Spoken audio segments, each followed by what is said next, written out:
शक्ति है जिसको कोई रोक नहीं सकता।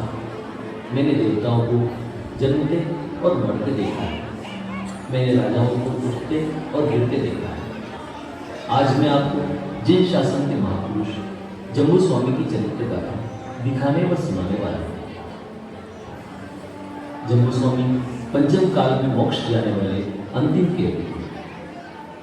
कुबेर की तरह जिनके पास धन संपत्ति के भंडार है, भोग विलासों की सामग्री बिखरी हुई है, ऐसे वातावरण में कामिनियों के प्रेम की बौछारों में तो कोई वैराग्य का देवता ही स्थिर रह सकता है। मेरे प्रिय दर्शकों, मैं परम त्याग और वैराग्य की अनुपम मूर्ति जम्बू कुमार की बात कर रहा हूं, जिसकी देह कामदेव की तरह सुंदर और सुकोमल है, जिनका मुख प्रफुल्लित कमल के समान है, जिनके नेत्रों में दिव्य प्रेम की आभा झलक रही है और जो यौवन की महक से सुवासित है। मुनियों की देशना से उनके मन में वैराग्य की धारा बहने लगी। मात्र 16 वर्ष की आयु और वह भी एक ही रात्रि में चरम विजय के सोपान पर चढ़ने का चमत्कार कर देता है। साथी चोर वो उसके साथी चोरों को भी पाप के मार्ग से हटाकर साधुता के मार्ग पर चढ़ने को अलंकृत कर दिया। संपूर्ण इतिहास में ऐसे वैराग्य मिलना बहुत ही दुर्लभ है। इनका वैराग्य हम सबके लिए एक मार्गदर्शक है। आइए हम सब देखते हैं इस नाटिका के माध्यम से वैराग्य के देवता जम्बू कुमार का जीवन परिचय।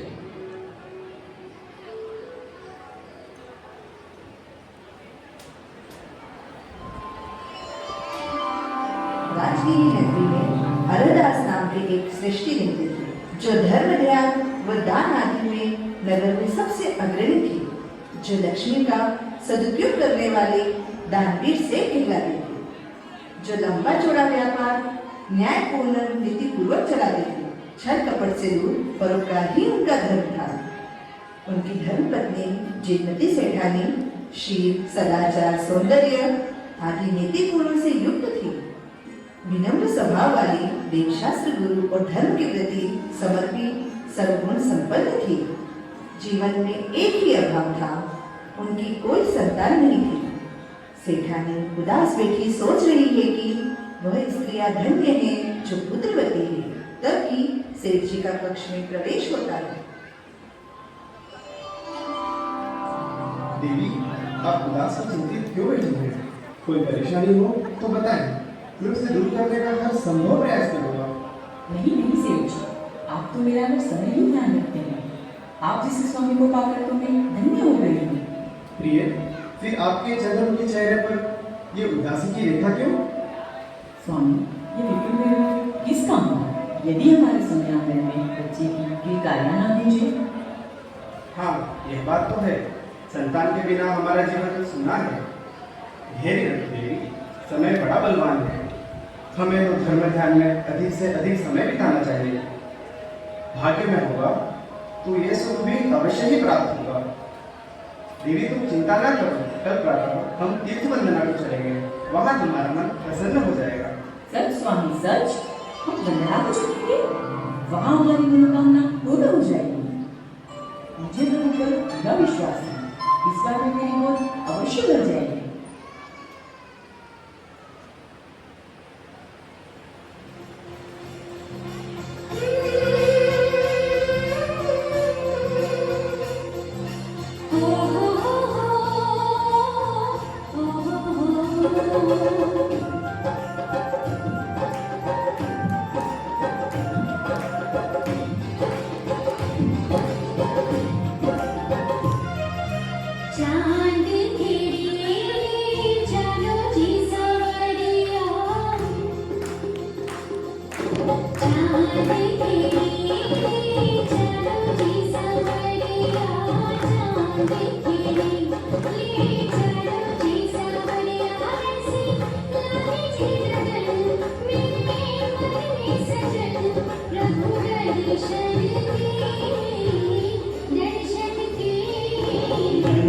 भर आए कैसी प्यारी रे मूर्तिया, नैना भर आए कैसी प्यारी रे मूर्तिया, बाबा के नगर चंद खेड़ी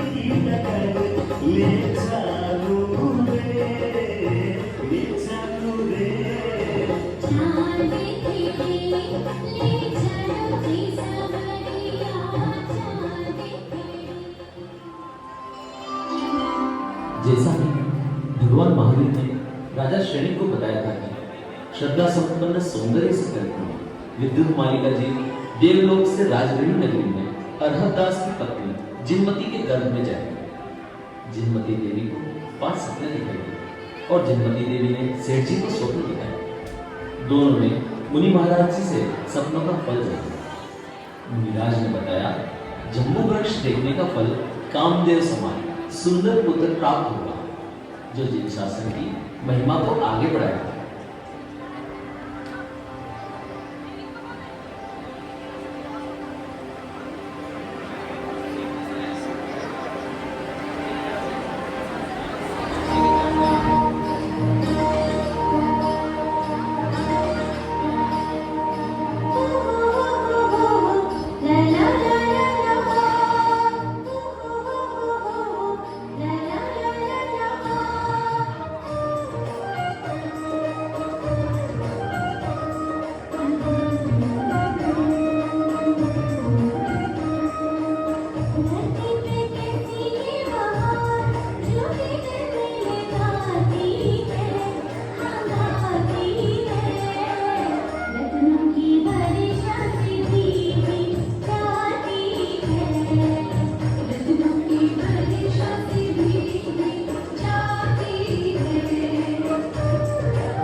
प्रणाम पंडित जी।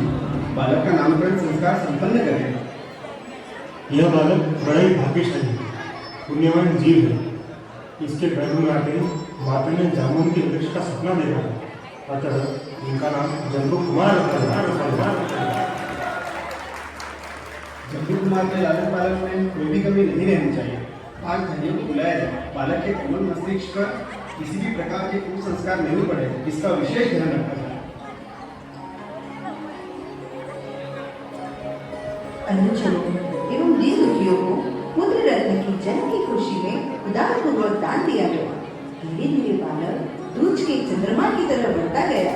जम्बू कुमार के माता पिता ने जम्बू कुमार के धर्म संस्कार में वृद्धि हो, इस बात का पूर्ण ध्यान रखा। हम अपने पुत्र को विद्या अध्ययन के लिए गुरुकुल भेजेंगे, जिससे उसका सर्वांगीण विकास हो। अवश्य, आपकी सोच की तो कोई बराबर नहीं कर सकता। आपने सोचा है तो सही सोचा है स्वामी। बालक जम्बू कुमार को सुयोग्य आचार्य के पास गुरुकुल भेजा गया। कुशाग्र बुद्धि के धनी जम्बू कुमार ने पूर्ण विनय के साथ 72 कलाओं का ज्ञान प्राप्त किया। विद्या अध्ययन पूर्ण कर गुरु आज्ञा पाकर अपने नगर पुनः लौटे। गुरु भी ऐसे तीव्र बुद्धि शिष्य को शिक्षित कर अपने स्वयं को धन्य मान रहे।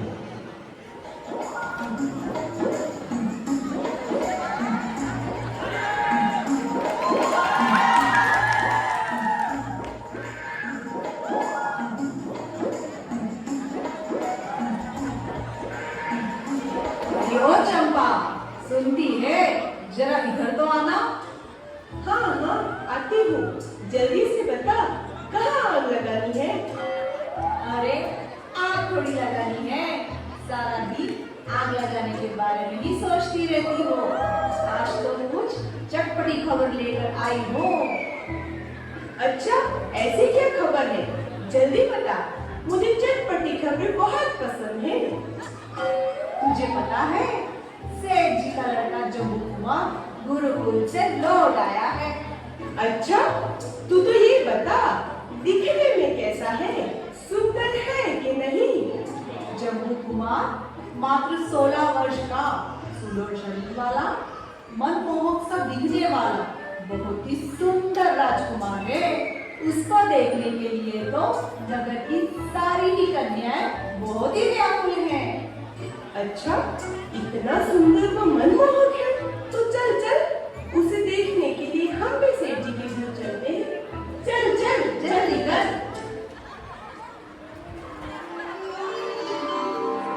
प्रणाम पिताजी। आयुष्मान भव। प्रणाम माताजी। आप लोग कुशल है ना? जुग जुग जियो मेरी लाल, तुम्हें देखने को तो आंखें की बरस गई थी। अरे भाग्यवान, तुम्हारा लाल तो सूर्य के समान तेजस्वी एवं समुद्र के समान गंभीर है। सर्वगुण संपन्न है तुम्हारा लाल, और सभी विधाओं में निपुण होकर तुम घर लौट आए हो। आज हमारा घर आंगन जगमगा उठा है। साक्षात कामदेव सा सौंदर्य, सौम्य मुखा पुत्री, किसी की नजर ना लगे मेरे पुत्र को। ऐसे भी है सर्वगुण संपन्न पुत्र पाकर हमारा जीवन धन्य हो गया है। पुत्र, तुम बहुत दूर से आए हो, थक गए होंगे, चलो आराम कर लो।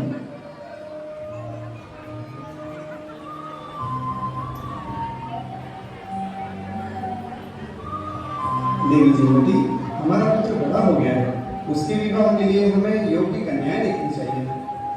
आपने तो मेरे मन की बात जान ली। मेरी यही सोच रही थी।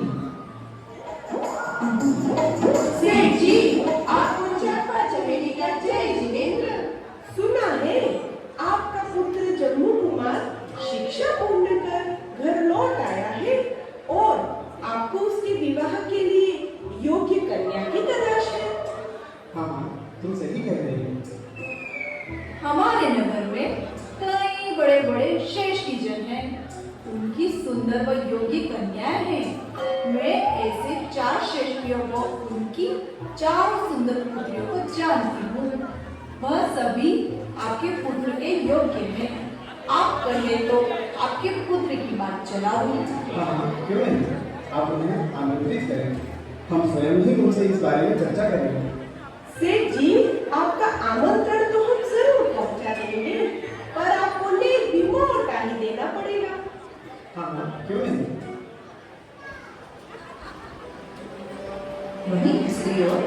नगर के चारों से अपनी पत्नियों और पुत्रियों के साथ देव दर्शन के लिए मंदिर आए हैं और इन सब का प्रेम बहुत ही अटूट जान होता है। ये सभी बचपन से ही साथ रहते हैं और इनकी मित्रता स्वयं तक ही नहीं अपितु बच्चों में भी देखी जाती है। इनकी मित्रता के चर्चे तो पूरे नगर में है।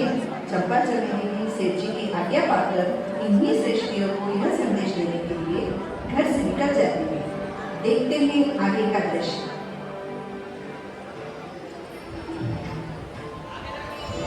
मित्रों, सुना है तुमने भारतदास जी का पुत्र जम्बू विद्या अर्जन करके नगर में लौट आया है।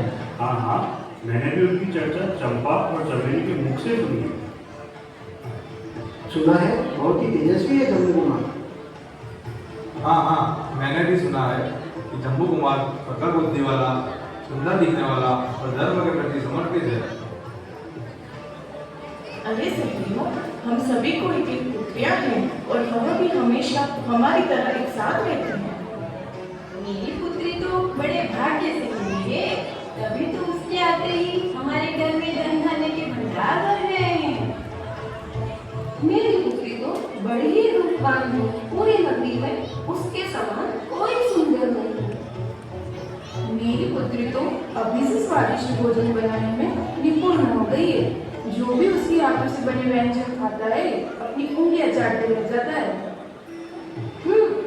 हम सभी अपनी पुत्रियों की प्रशंसा करके रख ही नहीं रहे और हमारी चारों पुत्रियां जब भी मिलती हैं हमें ही भूल जाती हैं। अरे वो चारों भी यही चाहती है कि वो जीवन भर साथ रहे।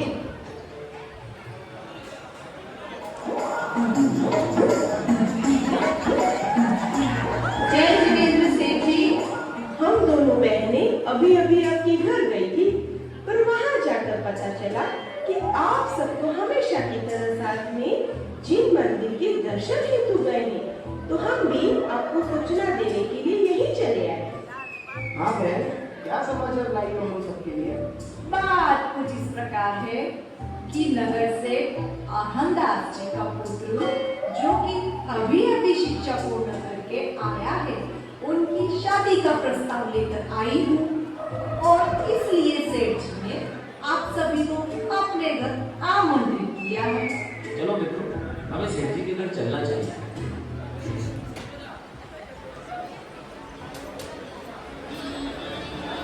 और इस प्रकार चारों सेठ मिलकर के अरदास सेठ जी के घर चले जाते हैं और इनकी यह मुलाकात मंगलकारी रही।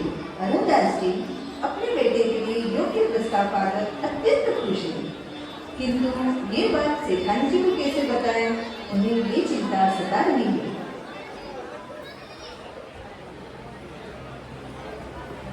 क्या हुआ प्राणनाथ? आप इतने चिंतित क्यों दिखाई दे रहे हैं? नहीं, ऐसी बात नहीं है, पर मैं तुम्हें कुछ बताना चाह रहा हूँ। हाँ तो कहिए ना, ये संकोच होकर करें। देवी, हमारे पुत्र के लिए एक से बढ़कर एक विवाह के प्रस्ताव आए हैं। सभी कन्याएं उत्तम कुल में रूपमती एवं गुणों से भरपूर हैं और धन दौलत ऐश्वर्य में भी कोई किसी से कम नहीं है।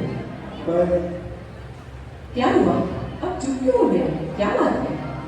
मुझे चिंता हो रही है, बताओ ना स्वामी। देवी, मुझे समझ नहीं आ रहा है कि इसे हाँ कहूँ इसे ना कहूँ। फिर बहुत चिंतन करने के बाद चारों कन्याओं के माता पिता के बहुत आग्रह के बाद मैंने चारों कन्याओं से जम्बू कुमार का विवाह तय कर दिया। अरे ये तो बहुत खुशी की बात है स्वामी। जब ये कन्याएं घर आएंगी तो घर की पुष्प वाटिका सौंदर्य की सुगंध से महक उठेगी। इस कल की कल्पना वाक्य से तो मैं रोमांचित हो उठती हूँ। आपका निर्णय तो सर्वोत्तम है।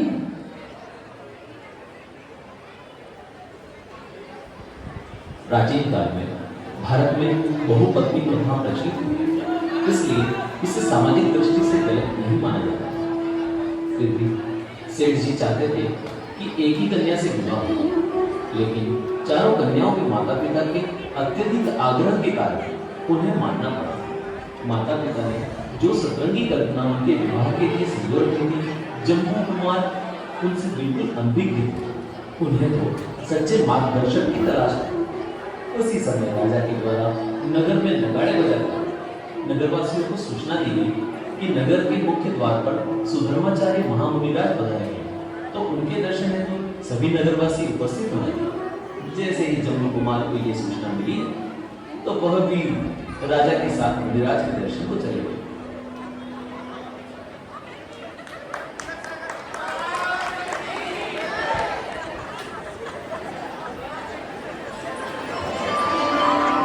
एक बात याद रखना, जब से हमने दुनिया से नजरें फेरी हैं, सारी दुनिया ने हम पे नजरें गाड़ी है।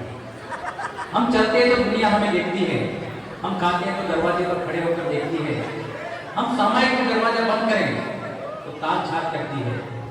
विचार तो करो, हम मुस्कुराते तो देखती है, हम गुस्सा करें तो देखती है। बोलिए, हजार निगाहें किसे देख रही है?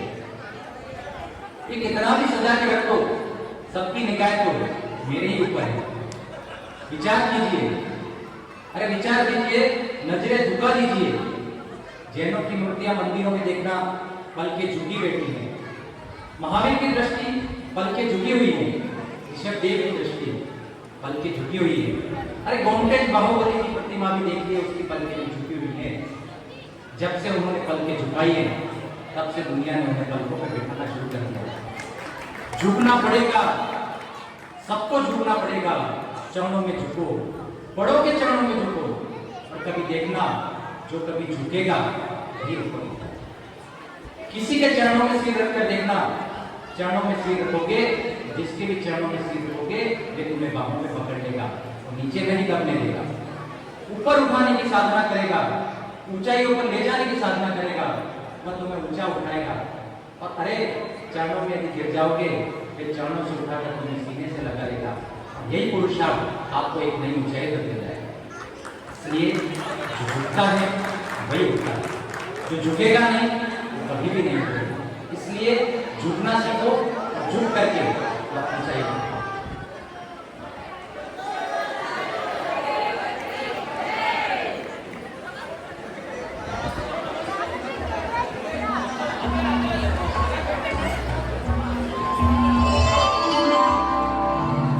नमोस्तु गुरुदेव, नमोस्तु। आशीर्वाद बेटा जम्बू, तुम्हारे अंदर कुछ जिज्ञासा है। कहो जम्बू, तुम उनका समाधान चाहते हो। भगवान, आप सर्वज्ञ हैं, आप सब कुछ जानने वाले हैं। आपने तो मेरे मन की बात जान ली। मेरी जिज्ञासा है कि प्राप्त सुखों को छोड़कर अप्राप्त सुखों के लिए साधना करके कष्ट क्यों सहन करना चाहिए प्रभु? धर्म से रहित व्यक्ति संसार में ही परिभ्रमण करता रहता है। जैसे कुंडली के रोगी को गुजारने में क्षणिक सुख फिर भारी दुख होता है, इसी प्रकार इंद्रियों से प्राप्त क्षणिक सुख आभास मात्र है, फिर अनंत काल तक दुखों को बढ़ा देता है। मैं समझ गया गुरुजी, मैं भी संसार की असारता को समझ चुका हूँ। अतः आप मुझे भी मुनि दीक्षा लेने का कष्ट करें। नहीं जम्बू, पहले तुम अपने घर से आज्ञा लेकर आना। गुरुदेव, मैंने रत्नचूर्ण और राजा श्रेणी के बीच युद्ध को बहुत करीब से देखा है। युद्ध के उपरांत सैनिकों की लाशों को देखकर मुझे अपने जीवन के शरण भंगुर होने का ज्ञान हो गया है। अतः मैं अपना जीवन मोक्ष को पाने की राह में लगाना चाहता हूँ। मुनिवर, आप मुझे मुनि दीक्षा नहीं तो ब्रह्मचारी व्रत ही दे दीजिए, ताकि मैं अपने जीव का कल्याण कर सकूं। ठीक है जम्बू कुमार, तुम्हारी बातों से लगता है तुम्हारा इरादा और इच्छा शक्ति बहुत दृढ़ है। अतः मैं तुम्हें ब्रह्मचर्य व्रत देता हूं। नमोस्तु गुरुदेव। जम्बू कुमार बिना घर वालों को बताए आज ही ब्रह्मचर्य का नियम लेकर मन ही मन खुश होते हैं और खुशी खुशी ये बात अपने माता पिता को बताने के लिए घर की ओर प्रस्थान करते हैं। वहीं दूसरी ओर माँ बड़ी आतुरता के साथ जम्बू कुमार की प्रतीक्षा कर रही है। बेटा जम्बू, राज की अनुचर सुनकर राजा प्रजा सभी घर लौट गए तो उन्हें बहुत देर लगी। मुझे बहुत चिंता हो रही थी। माँ, तुम चिंता ना करो, अब सब ठीक हो गया है। अब सब ठीक हो गया हो, इसका क्या मतलब? क्या तुम्हारे साथ कोई अनहोनी घटना हो गई थी? नहीं माँ, मैंने गुरुदेव से आत्म सुधार का व्रत लिया है। आत्मसुधार, ये कैसा व्रत होता है बेटा? मैं राग द्वेष के बंधनों में बंधना नहीं चाहता। आत्म साधना करके चरम लक्ष्य को पाना ही तो मेरा मार्ग है। माँ, मैं दीक्षा लेना चाहता हूँ, अतः मैंने गुरुदेव से ब्रह्मचर्य का नियम ले लिया है। ये क्या कह रहे हो जम्बू? तुम्हारे ये निर्मोही निष्ठुर वचन हृदय में कांटे की तरह चुभ रहे हैं। ऐसा मत करो मेरे पुत्र, तुम तो हमारे बुढ़ापे का सहारा हो। हम तुम्हारे बिना नहीं जी सकते हैं। नहीं पुत्र नहीं, ये मैं क्या सुन रहा हूँ? तुमने हमें बिना बताए इतना बड़ा नियम ले लिया है? नहीं पुत्र नहीं, तुम ऐसा नहीं कर सकते। तुम हमें छोड़कर नहीं जा सकते। बहुत मन्नत के बाद हमने तुम्हें पाया है। पुत्र तुम हमें छोड़कर मत जाओ। बेटा, तुम एक बार मेरी बात मानकर विवाह कर लो। तुम्हारे पिता ने तो तुम्हारा विवाह 4 कन्याओं से तय कर दिया है। उनके वचनों की भी इज्जत रह जाएगी। उन्हें हम क्या जवाब देंगे? तुम्हारे पिता का क्या मान मिल जाएगा पुत्र? तुम विवाह कर लो, पुत्र बाद में जैसी परिस्थिति बनेगी निर्णय हो जाएगा। बेटा, मैं कन्याओं के पिताजी को क्या जवाब दूंगा? मेरा बेटा संयम ले रहा है। क्या मेरे इस तरह अपमान से तुम्हारे घर की रक्षा हो जाएगी? पिताजी, मेरा निश्चय दृढ़ है। अभी तो मेरा विवाह हुआ नहीं है, और ऐसी सुंदर और सुशील कन्याओं से विवाह करने में कोई भी वर अपना सौभाग्य समझेंगे। बेटा, मेरे लिए तुम्हारा ही सर्वोपरि है। मेरा कहा मानो तो एक बार तुम इन कन्याओं से विवाह करके घर ले आओ, जिससे मेरी इज्जत भी बढ़ जाएगी। ठीक है पिताजी, जैसी आपकी इच्छा।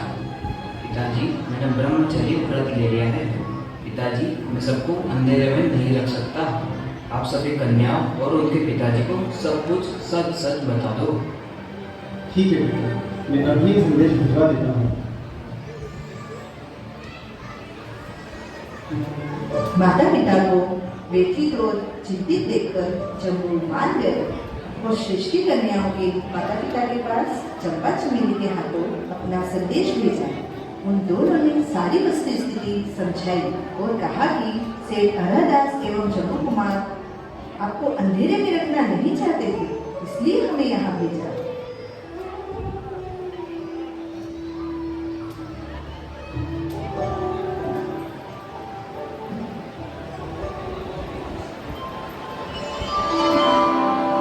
मित्रों, सेठ हरदास जी ने संदेशा भिजवाया है कि जम्बू कुमार जी विवाह के पश्चात संयम ग्रहण करेंगे। अब हम अपनी पुत्रियों का विवाह उनसे करें या नहीं, ये निर्णय हमें करना है। पति के बिना पत्नी कभी सुखी नहीं रह सकती, चाहे उसे संसार के सब सुख प्राप्त हो जाए। स्वामी, आपको इन बातों पर विचार करना चाहिए। अगर जम्बू कुमार का संयम पे जाना निश्चित है तो इन कोमल कन्याओं का विवाह करना अनुचित ही है। पुत्रियों, अब तुम सबको ही ये निर्णय लेना है। आपस में विचार विमर्श कर हमें बता दें। जी पिताजी।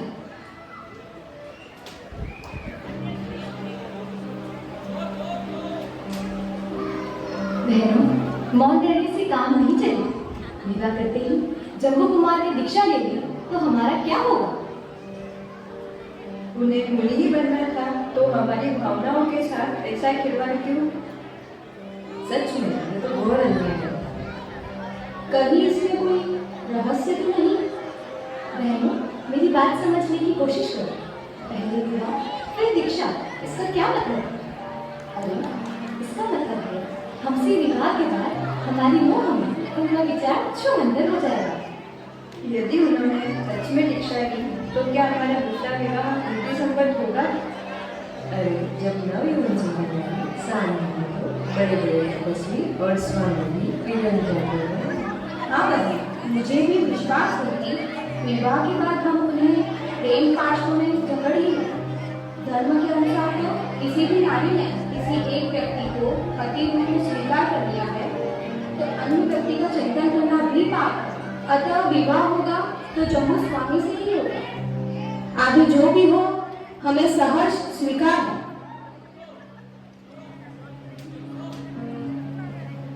देखा आपने, कितनी अच्छी सोच है हमारी देवियों की। और इसी प्रकार ये सभी देवियां जम्मू कुमार से शादी के लिए हाँ कर देती हैं और देखते ही देखते शादी की वो मंगल भी आनी चाहिए।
छोटा सा साजन नन्ही सी दुल्हन डोली सजी हुई बादल खड़ी है, डोली सजी हुई बादल खड़ी है, जिसका विवाह रचाया जाए।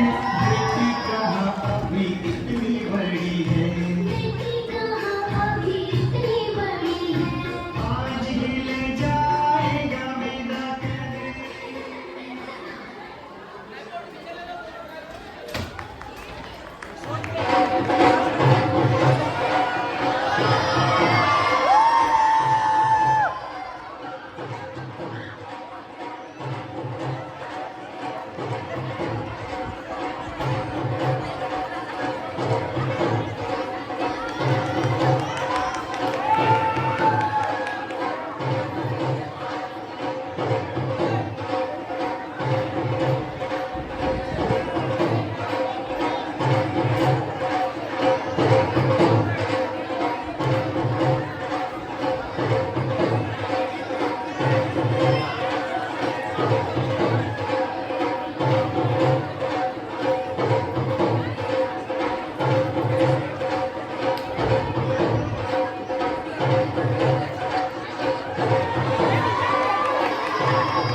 है मेरे लिए हर काम।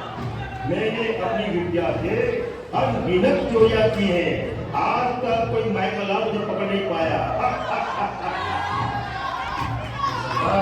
कहाँ जाना चोरी करने? अरे तुमने सुना है, आज नगर के सबसे बड़े सेठ अरदाजी का पुत्र जम्मू कुमार 4 राज्यों से विवाह करके लौट रहा है।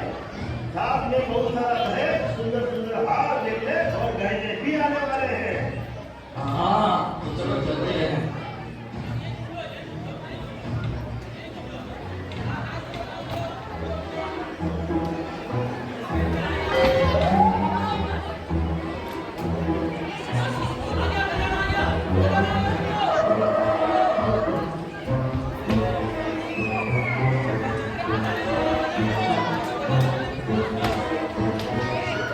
सरदार, आज तो बहुत बड़ा हाथ मारा है।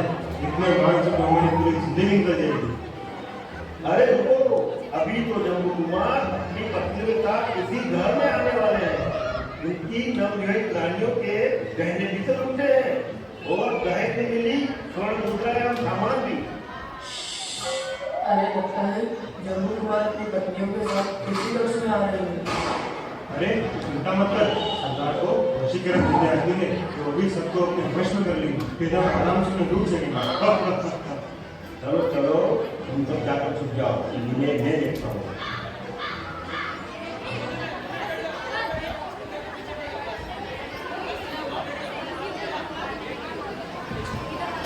हमें अपने स्वामी को अपनी मोह के जाल में बांधना होगा। हाँ, तुम सही कह रही हो। जब नवविवाहित सुंदर नारी सामने हो तो कोई भी बिगड़ जाता है। फिर ये तो हमारे स्वामी हैं। हाँ हाँ, मुझे पूरा विश्वास है कि हम उन्हें अपने मोह पाश में बांध लेंगे। चलो चलो, स्वामी आने ही वाले हैं। सब अच्छे से श्रृंगार कर लो।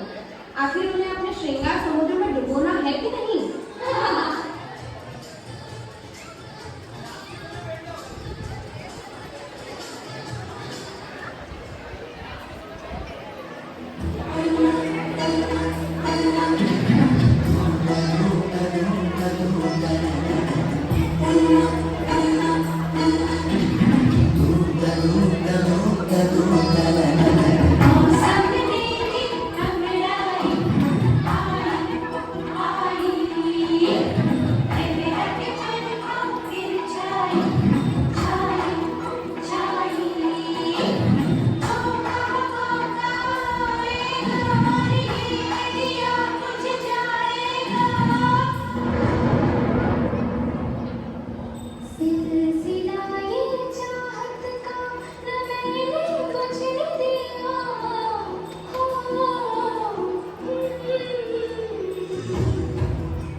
आप सभी को प्रणाम। आप सभी से मेरा कुछ न कुछ पूर्व जन्म का योग रहा होगा, तभी तो इस जन्म में विवाह हुआ। कल प्रातः मैं दीक्षा लेने के पथ पर चला जाऊंगा। मेरा आप सभी से भी यही आग्रह है कि भगवान महावीर के दिखाए हुए मार्ग पर चलें। आप इस जीवन की दुर्लभता को समझें और शाश्वत सुख को प्राप्त करें। स्वामी, मेरा परम सौभाग्य है कि पति के रूप में मुझे आप मिले। मैं आपके विचारों का सम्मान करती हूँ, पर क्या आपने सोचा है कि हम सब आपके बिना कैसे रहेंगे? हम सब आप पर आश्रित हैं, हम ये जीवन कैसे जिएंगे? स्वामी, बहुत से महापुरुषों ने विवाह के कई वर्षों बाद दीक्षा ली और मोक्ष पाया। आप भी ऐसा ही कर सकते हैं स्वामी। चाहिए हम भी कुछ पल आपके साथ बिता सकें। आप मुझे एक बात बताओ कि कपड़े कम मैले हो तब धोने चाहिए या अधिक हो तब? स्वामी, कम मैंने। ठीक उसी प्रकार आत्मा भी जब कम मिली हो उसे धो लेनी चाहिए। बाद में इसमें राग द्वेष रूपी आंशिक मैल चढ़ जाएगा। अतः आत्मा के कल्याण का सही समय यही है। लेकिन सदैव याद रखना, संसार में जो भी सुख प्राप्त हो जाता है वो कुछ समय बाद खत्म हो ही जाता है। अरे तुम यहाँ क्या कर रहा है? हाँ, तुम घबराओ नहीं, मैं विद्युत चोर हूँ और यहाँ चोरी करने आया हूँ। तो तुम्हें जो चाहिए ले जाओ, पर यहाँ किसी को हानि मत पहुँचाना। नहीं माँ, आज मुझे चोरी करने की चिंता नहीं। मैं कुछ देर से सुन रहा हूँ कि जम्बू अपनी पत्नियों को छोड़कर जाने की बात कर रहा है। माँ, मुझे तो कुछ समझ नहीं आ रहा है, तुम मुझे समझाओ। यह मेरा खुद हक है। मैंने आज मन में इसका विवाह करवा दिया, और यह तो सबसे विकल्प हो। कल सूर्योदय होते ही घर छोड़कर चला जाएगा। मैं उसे रोकना चाहता हूँ। माता, मैं तुम्हें धर्म की बहन मानता हूँ, तुम चिंता मत करो। मुझसे जो बन पड़ेगा मैं करता हूँ। मैं मोहिनी विद्या, वशीकरण, मंत्र, तंत्र सब जानता हूँ, उन सबसे व्यक्त करूँ। मैं आज अगर तेरे पुत्र का संगम वधु से न कर सका तो मेरी यह प्रतिज्ञा है, जो उसकी होगी, मेरी भी वही गति हो, मेरी भी वही गति हो, मेरी भी वही गति हो। बेटा, बेटा, बेटा, ये तेरी मामा है जो भी शादी के वक्त विदेश में थे। इन्हें आने में देरी होगी, तब मैं तुमसे मिलना चाहता हूँ। प्रणाम मामा जी, सब कुशल मंगल है ना? हाँ बेटा, सब कुशल मंगल है। पर बेटा, तुम्हारी माँ ने मुझे सारा वृतांत सुनाया है कि किस प्रकार तुम कल दीक्षा ले रहे हो। पर मेरी बात मानो तो तुम्हें अपने माता पिता को छोड़कर नहीं जाना चाहिए। आखिर उनके बुढ़ापे का सहारा तुम ही हो। तुम्हें धन धान्य ऐश्वर्य की कोई कमी नहीं है। तुम्हारा विवाह भी अभी भी हुआ है। इतना सुख विभोर होकर जाना कहाँ तक सही है? और इस प्रकार लगभग पूरी रात बीत जाती। चोर और माँ बेटे जम्बू को रोकने का हर संभव प्रयास करते हैं, पर जम्बू कुमार पर किसी भी मंत्र तंत्र का कोई प्रभाव नहीं होता। और इसी बीच सूर्योदय होने लगा और समस्त परिवारजन जम्बू कुमार को रोकने का प्रयास करते हैं।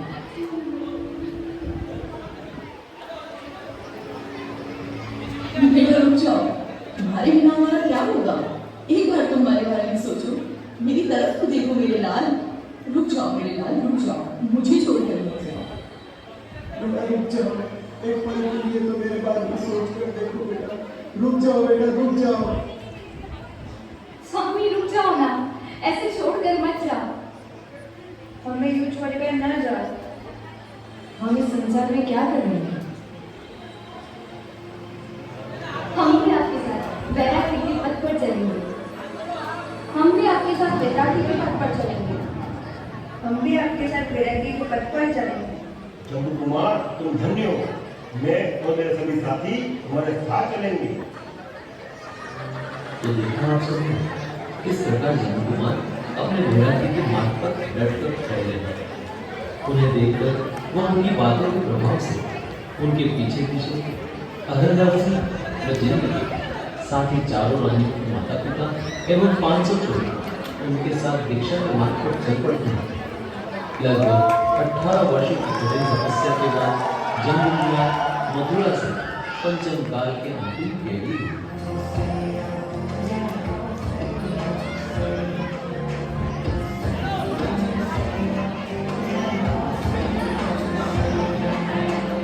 विजय तिलक कर निकल पड़े हो, विजय तिलक कर निकल पड़े हो, आंखों हार के मार्ग पे कर स्वीकार प्रवर।